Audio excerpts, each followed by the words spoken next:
quote, private immigration attorney, unquote. I've been a lawyer for 40 years this year. Not all of it was in immigration. The first 20, believe it or not, I was in-house counsel for a defense contractor. It's quite a career change from what I'm doing now. I left corporate life in 2001, and I said to myself, what's next? You left a corporation where you had one client, now you have none. What are you going to do? What are you going to do? So I decided that what I wanted to do was, like early 50s, decide what was important to my life and what was important to my country. How could I contribute to our society more? And I am the grandchild of immigrants, Irish.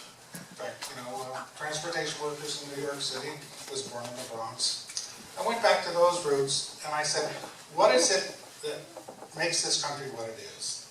And I can remember my mother telling me, well, we're a nation of immigrants.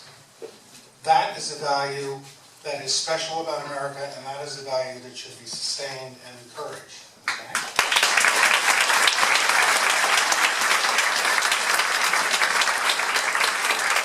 What does that poem on the base of the Statue of Liberty by Emma Bowsworth say? Give me your tired, your poor, your huddled masses yearning to be free. Well, I believe that, okay? So the work that I've undertaken since 2002 is to try to vindicate that principle.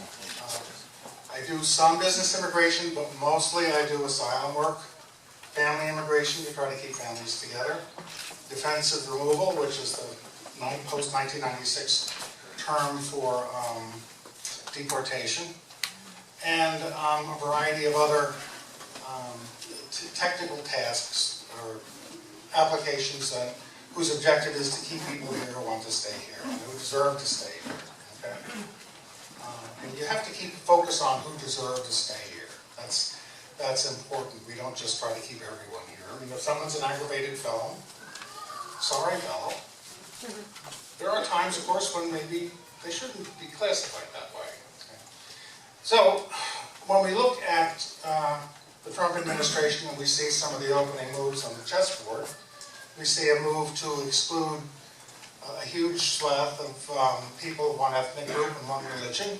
We have to ask ourselves, does this make sense? Is this really what America is all about or supposed to be about? My answer is no, and needless to say, I think the courts agree, so he's going back for round 2. Okay? This week, a new enforcement priority was, a couple of new enforcement priorities or memos were released by the Secretary of the Department of Homeland Security. I think I can summarize them in contrast to what Obama did by the words, everybody's a target now. So if you're undocumented and you're without status, but you've set down roots here, and I have some clients that have been undocumented but have been here for like 17 or 20 years, etc.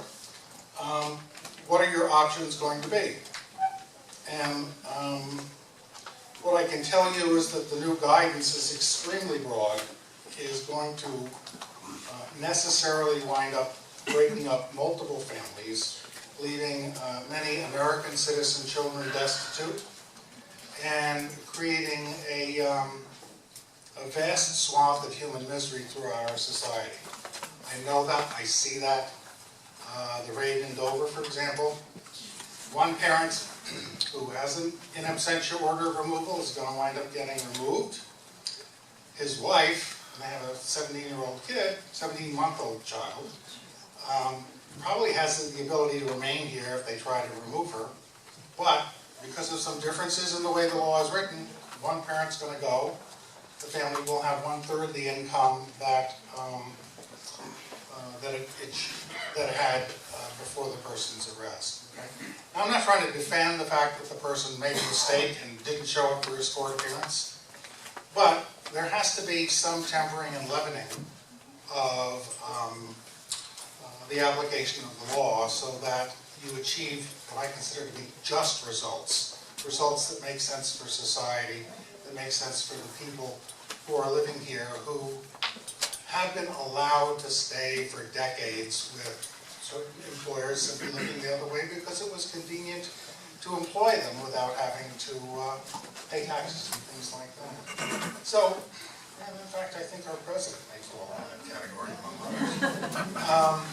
But, I mean, what I try to do is to help people remain here legally and utilize the tools that are available and the defenses that are available to achieve that objective. And I'll be happy to answer any question. I mean, you know, I've looked at the new guidance, as it were.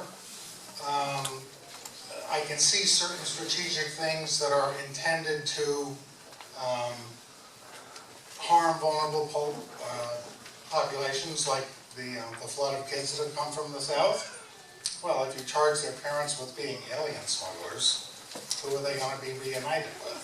That's just one example. So, but there are ways to come back, there are ways to fight back, there are arguments to make, and that's the fight that I want to be in at this time. Okay? And I guess